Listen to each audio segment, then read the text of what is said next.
السلام علیکم ورحمۃ اللہ وبرکاتہ۔ کیسے ہیں آپ سب لوگ؟ امید ہے آپ سب لوگ ٹھیک ہوں گے۔ چلیں آج کی کلاس کا باقاعدہ آغاز کرتے ہیں، درود پاک پڑھ لیتے ہیں۔ سیدنا کریم صلی اللہ علیہ وآلہ وسلم، سیدنا کریم صلی اللہ علیہ وآلہ وسلم، سیدنا کریم صلی اللہ علیہ وآلہ وسلم۔ ہاں جی، ہم نے شروع کیا تھا مخارج کے بیان سے، تو کل ہم نے پوائنٹ 4 تک پڑھا تھا۔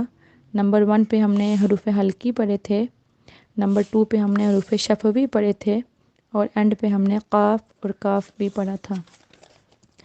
آج ہم نے نمبر 5 سے شروع کرنا ہے۔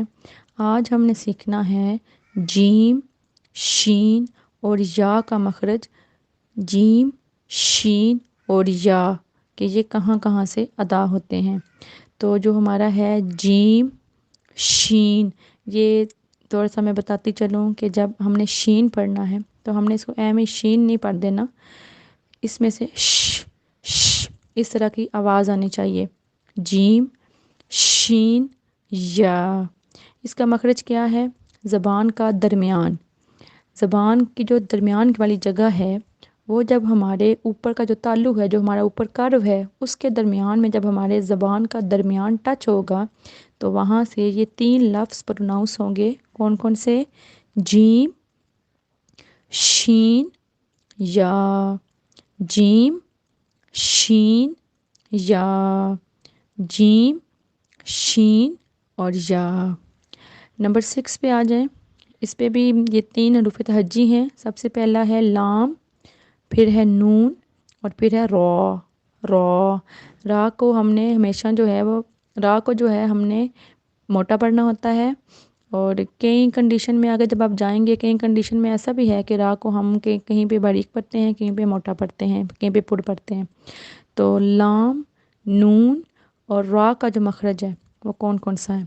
زبان کا کنارہ، زبان کا کنارہ اور زبان کی نوک میں کیا فرق ہے؟ زبان کی جو نوک ہے نا، بالکل جو آگے ایک ٹپ ہے، کونا سا ہے، اس کو زبان کی نوک یا زبان کا سرا کہتے ہیں، اور زبان کا کنارہ سرے سے پیچھے، ذرا سا پیچھے جب ہم جاتے ہیں، جو زبان کا حصہ ہے سرے سے بالکل تھوڑا سا پیچھے، وہ زبان کا کنارہ کہلاتا ہے۔ تو زبان کا جو کنارہ ہے وہ جب ہمارے اوپر والے جو ملک ٹیتھ ہیں ان کی دانتوں کی جڑ کے اوپر، جڑ کو چھوڑ کے جڑ سے اوپر جو ہمارا حصہ تعلق کی جانب جا رہا ہے، وہاں پہ جب ہماری زبان کا کنارہ ٹچ ہوگا تو وہاں سے یہ 3 حروف تہجی پروناؤنس ہوں گے۔ کون کون سے؟ لام، نون اور را۔ لام، نون، را۔ نمبر 7 پہ آ جائیں۔ اس پہ ہے تا، دال، طا۔ تا، دال، طا۔ تو تا، دال اور طا کا جو مخرج ہے وہ کیا ہے؟ زبان کی نوک، زبان کا بالکل جو آگے ٹپ ہے، بالکل جو زبان کا کونا ہے وہ زبان کی نوک ہے۔ زبان کی نوک اور جو اوپر کے دانت ہیں، جو ہمارے ملک ٹیتھ ہیں اوپر کے، ان کی جڑ جہاں پہ وہ ختم ہو رہے ہیں نا اوپر والے دانت، وہاں پہ جب ہماری زبان کی نوک جا کے ٹچ ہوگی تو کیا پروناؤنس ہوگا؟ تا، دال، طا۔ ابھی آپ اس میرے ساتھ ساتھ اگر دہرائیں، آپ کو فیل ہوگا کہ آپ کی زبان کی جو نوک ہے وہ اوپر کے دانتوں کی جڑ سے جا کے واقعی ٹچ ہو رہی ہے۔ تا، دال، طا، تا، دال، طا۔ سا، زال، زا۔ یہ جو ہے نا سا، زال اور زا، ان کو ہم نے نرمی سے پڑھنا ہے۔ ہم نے سا اور سین میں فرق کرنا ہے کہ جب ہم نے سین بولنا ہے تو ہمارے منہ سے سیٹی کی آواز آئے، لیکن جب ہم سا بولیں، 3 نقطوں والی جو سا ہوتی ہے سمر والی، تو اس کو ہم نے بہت ہی نرمی سے ادا کرنا ہے۔ سا، سا، سا۔ اس کا مخرج کیا ہے؟ جو ہماری زبان کا سرا ہے، میں نے پہلے بتایا ہے کہ زبان کی نوک اور سرا ایک ہی چیز ہے۔ جو زبان کی سب سے آخر والی ٹپ ہے، جو زبان کا کنارہ ہے، جو زبان کی نوک ہے، بالکل جو آگے کونا ہے، یہ جب اوپر کے دانتوں کا جو اندرونی کنارہ ہے، جو ہمارے اوپر ہے نا ملک ٹیتھ، ان کا جو کنارہ ہے جہاں پہ دانت نیچے سے ختم ہو رہے ہیں، وہاں پہ اندر کی طرف، باہر نہیں، زبان کا جو سرا ہے اور اوپر کے دانتوں کا جو اندرونی کنارہ ہے، جب وہاں پہ ہماری زبان کا سرا ٹچ ہوگا تو وہاں سے کون کون سے الفابیٹ پروناؤنس ہوں گے؟ ف، ذ، زال، ذو، ف، زال، ذو، ف، زال، ذو، ف، دال، ذو۔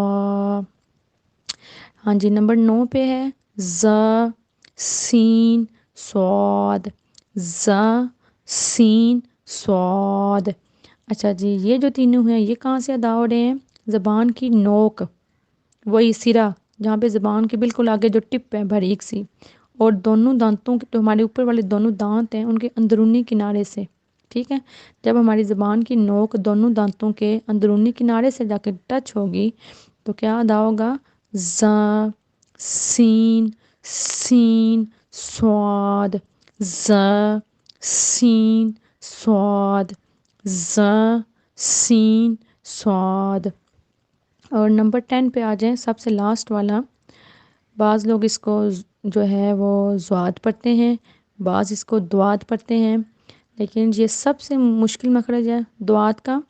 میں نے جہاں سے پڑھا تھا وہ لوگ دواد پڑھاتے تھے، جیسے ہم پڑھتے ہیں الحمد شریف میں، لوگ پڑھتے ہیں ولضالین، لیکن میں نے جو سیکھا ہے ہم لوگ پڑھتے ہیں ولضالین۔ تو یہ بہت مشکل مخرج ہے، بہت کم خوش نصیب لوگ جو ہیں وہ اس کو ادا کر سکتے ہیں۔ تو بس اتنا انسان کو خیال رکھنا چاہیے، یہ کیونکہ یہ مخرج بہت مشکل ہے، تو اتنا خیال رکھنا چاہیے کہ جب ہم اس کو ادا کر رہے ہیں تو جو لوگ اس کو زواد پڑھتے ہیں تو یہ جو ہوتا ہے نا زو، تو یہ جو توئیں کے بعد زو آتا ہے، زو ظروف والا، تو اس کی آواز نہ دیجیے۔ اور جو لوگ اس کو دواد پڑھتے ہیں وہ اس طرح کی آواز نہ نکالیں کہ یہ لگے کہ وہ اپنے منہ سے دال نکال رہے ہیں، یعنی کہ دال کی آواز بھی نہ آئے، اور زوا جو تو کے بعد زوا آتا ہے اس کی بھی آواز یہ نہ نکالے۔ تو باقی اللہ پاک ہمیں معاف کرنے والا ہے، انسان اپنی طرف سے کوشش ہی کر سکتا ہے، اور اللہ پاک جو ہے نیت دیکھ رہا ہے۔ تو یہ شاید میں بھی دعویٰ نہیں کر سکتی کہ دعات کا مخرج جو ہے وہ میرا بھی صحیح ادا ہوتا ہے، لیکن یہی ہے کہ انسان اللہ کی رحمت کے بھروسے جو ہے وہ قرآن پاک کی تلاوت کر لیتا ہے، کیونکہ جگہ جگہ تو دعات بھی آیا ہے۔ تو دعات کا جو مخرج ہے وہ کیا ہے؟ زبان کی کروٹ۔ اب دیکھیں جس طرح انسان کی کروٹیں ہیں نا، دو، دائیں کروٹ اور بائیں کروٹ، بالکل سیم اسی طرح ہمیں پتہ ہے ہماری زبان کی 2 کروٹیں ہیں، یہ ایک پوری کروٹ دائیں والی اور دوسری پوری کروٹ بائیں والی۔ تو اس کا کیا مخرج ہے کہ زبان کی جو کروٹ ہے اور جو ہماری اوپر کی داڑیں ہیں ان کی جڑ، چاہے تو دائیں کروٹ ہو زبان کی اور دائیں اوپر جو دائیں داڑیں ہیں ان کی جڑ ہو، تو چاہے جو ہماری بائیں کروٹ ہے اور جو اوپر کی بائیں داڑیں ہیں ان کی جڑ سے جب ہماری زبان کی کروٹ ٹچ ہوگی تو کیا ہمارا پروناؤنس ہوگا؟ کون سا الفابیٹ ہمارے منہ سے نکلے گا؟ دعاد، دعاد، دعاد، دعاد۔ تو آج کے لیے اتنا کافی ہے، اس کے بعد میں آپ لوگوں کو کچھ پکچر سینڈ کروں گی جس میں آپ لوگوں نے پوزیشن دیکھنی ہے زبان کی، کہ زبان کا کنارے سے کون کون سے حرف ادا ہو رہے ہیں، اور زبان کی جو نوک ہے وہاں سے کون کون سے حرف ادا ہو رہے ہیں، زبان کی کروٹ سے کون کون سے حرف ادا ہو رہے ہیں۔ اور جب آپ غور سے تصویروں کو دیکھو گے اور اوپر سے پڑھو گے کہ کون کون سا لفظ یہاں سے ادا ہو رہا ہے تو انشاءاللہ آپ لوگوں کو کلیئر ہو جائے گا۔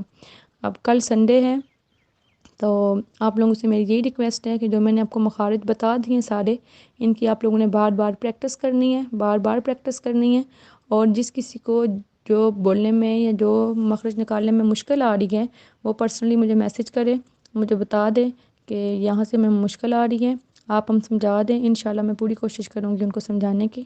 تو آج کے لیے اتنا کافی ہے، انشاءاللہ پرسوں والے دن پھر اسی ٹائم آپ لوگوں کو لیکچر ڈیلیور ہو جائے گا۔ تو ساتھ کا ساتھ آپ لوگ روز کا روز پریکٹس کرتے رہیں گے تو انشاءاللہ بہت مزے کی یہ چیز ہے تجوید، بہت اچھی طرح آپ کے جو ہے وہ دماغ میں بیٹھ جائے گی۔ پھر جب آپ اس کی پریکٹس شروع کریں گے انشاءاللہ آپ دیکھیے گا کہ قرآن پاک پڑھنے میں کتنا مزہ اور کتنا سرور آتا ہے۔ تو اللہ پاک عمل کی توفیق دے، اللہ پاک آپ سب کو سلامت رکھے۔ تو اللہ حافظ۔